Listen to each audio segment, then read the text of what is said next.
First year की chemistry से आज का हमारा टॉपिक है मोलर वॉल्यूम। मोलर वॉल्यूम बेटा क्या होता है कि अगर आपको मोल का कंसेप्ट है तो आप आसानी से मोलर वॉल्यूम को फाइंड कर सकते हैं। मोलर वॉल्यूम क्या होता है कि जब आपको पता है कि मोल जो है वो हमारे पास, अगर हमने किसी भी सब्सटेंस का मोल बताना है तो मोल क्या होता है कि जब आप उसका एटॉमिक मास को, उसके मॉलिक्यूलर मास को आप ग्राम के अंदर एक्सप्रेस करते हैं तो वो क्या कहलाता है, मोल कहलाता है। अब मोलर वॉल्यूम क्या है आपके पास कि अगर आप क्या करेंगे कि अगर आपके पास कोई भी गैस है जो कितनी है 1 मोल में है और वो 1 मोल का वॉल्यूम को ऑक्यूपाई कर रही है तो वो ही क्या कहलाएगा, हमारे पास मोलर वॉल्यूम कहलाएगा। जैसे कि हमारे पास सबसे पहले volume occupied by the gas of mole at STP, आप उसकी डेफिनेशन ऐसे लिखेंगे कि ऐसा कोई भी आप गैस ले लेते हैं, ठीक है, और वो गैस इस कंटेनर के अंदर, ठीक है, वॉल्यूम को ऑक्यूपाई कर रही है और वो वॉल्यूम जो हमने गैस का लिया है वो कितना लिया है, 1 मोल लिया है, तो वो क्या कहलाएगा, हमारे पास मोलर वॉल्यूम कहलाएगा। अब मोलर वॉल्यूम जो है वो हमारे पास, देखिए बेटा 1 मोल का वॉल्यूम क्या होगा, जैसे आपने हाइड्रोजन गैस ले ली, ठीक है, एक हाइड्रोजन का एक एटम ले लिया, इसका मास कितना होगा 1, यानी 1 ग्राम, 1 ग्राम इज इक्वल टू 1 मोल, तो ये हमारे पास इसका क्या आ जाएगा, मोलर वॉल्यूम। अगर आप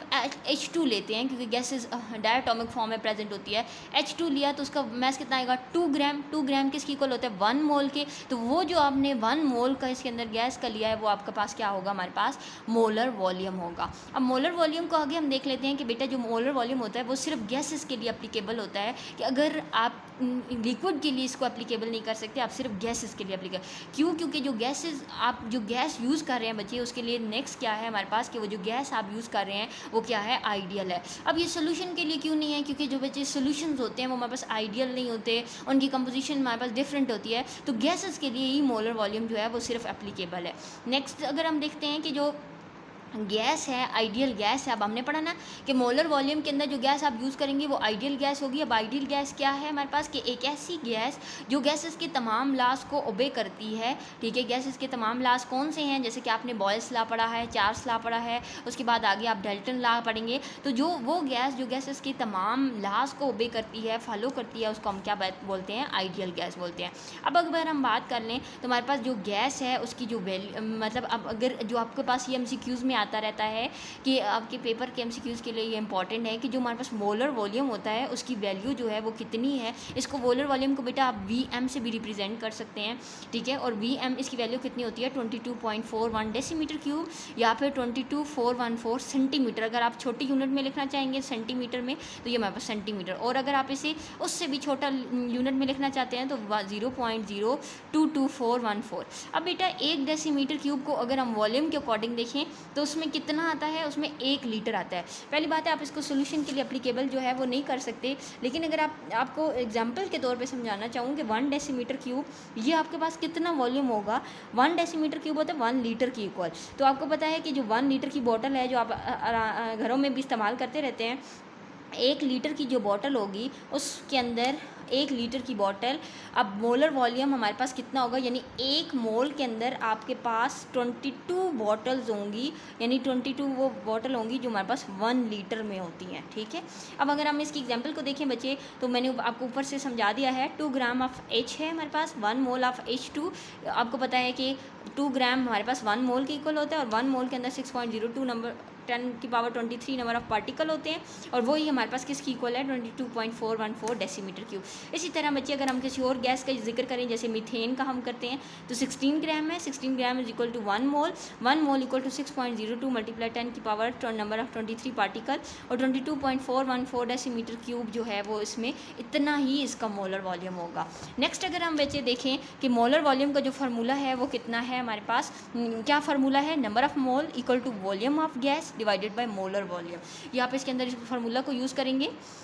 कि आप मोलर वॉल्यूम जो है वो आपको गिवन होता है, वॉल्यूम ऑफ गैस भी कोई भी दिया होता है, आप नंबर ऑफ मोल फाइंड करते हैं और फिर आप उसको नंबर ऑफ मोल के फार्मूला में पुट करके इसका आंसर जो है वो निकाल सकते हैं। नोट हम ये देख लेते हैं बच्चे कि एक आप ये बात याद रखें कि जो भी हमारे पास गैसेज हैं उनके मोलिक्यूलर मैसेज जो होंगे वो क्या होंगे, हमारे पास डिफरेंट होंगे, लेकिन उनके जो है हमारे पास जो मोलिक्यूलर मैसेज तो उनके डिफरेंट होंगे बेटा, ठीक है, लेकिन उनके अंदर नंबर ऑफ मोलिक्यूल जो होंगे वो सेम रहेंगे। वो कैसे, ठीक है, मोलिक्यूल जो हैं वो हमारे हमारे पास क्या है, सेम है। कैसे, जैसे H2 का कितना है, 2 ग्राम है, मोलिकुलर मास उसका ये है, और मीथेन का हमने कितना देखा था, 16 ग्राम। मोलिकुलर मास दोनों का डिफरेंट है, लेकिन दोनों के नंबर ऑफ मोलिक्यूल दोनों 1 मोल की इक्वल है, तो इसका मतलब है दोनों के नंबर ऑफ मोलिक्यूल जो है वो हमारे पास क्या होंगे,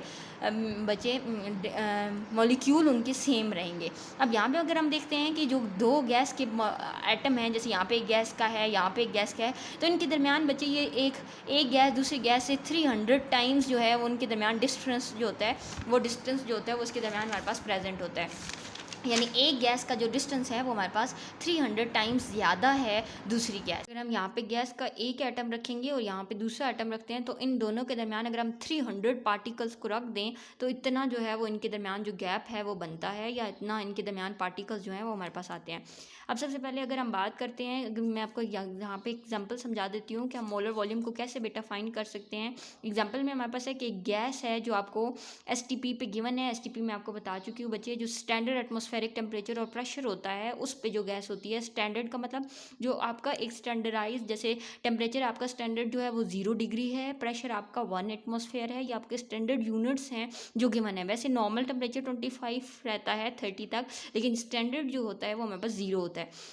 अब उस पे उसका 500 सेंटीमीटर क्यूब हमने वॉल्यूम ले लिया। मैस जो है वो है हमारे पास 0.72। फाइंड हमने क्या करना है, मोलर वॉल्यूम। फार्मूला बेटा हम ऊपर देखा है, उसको पुट करेंगे, volume mole equal to volume of a gas divided by molar mass. ठीक है, अब फार्मूले के अंदर वैल्यूज़ को पुट करते हैं। मोल ऐसे ही रहेगा, वॉल्यूम ऑफ गैस कितना है 500 सेंटीमीटर क्यूब, और मोलर वॉल्यूम की वैल्यू आपको पता है बच्चे जो सेंटीमीटर क्यूब में होती है वो है 22414। इसको इसके साथ डिवाइड करेंगे तो 0.023 मोल जो है वो हमारे पास आ जाएगा। अब हम मोल का दूसरा फार्मूला लगाते हैं। मोल का फार्मूला क्या है, mass of a substance divided by molar mass of substance. यहाँ से बेटा हमने मोल को फाइंड कर लिया है। ठीक है, उसके बाद आपके पास जो चीज़ नहीं है वो यहाँ पे ये मोलर मैस है या मोलर वॉल्यूम है उस गैस का, तो आप फार्मूला लगाएंगे।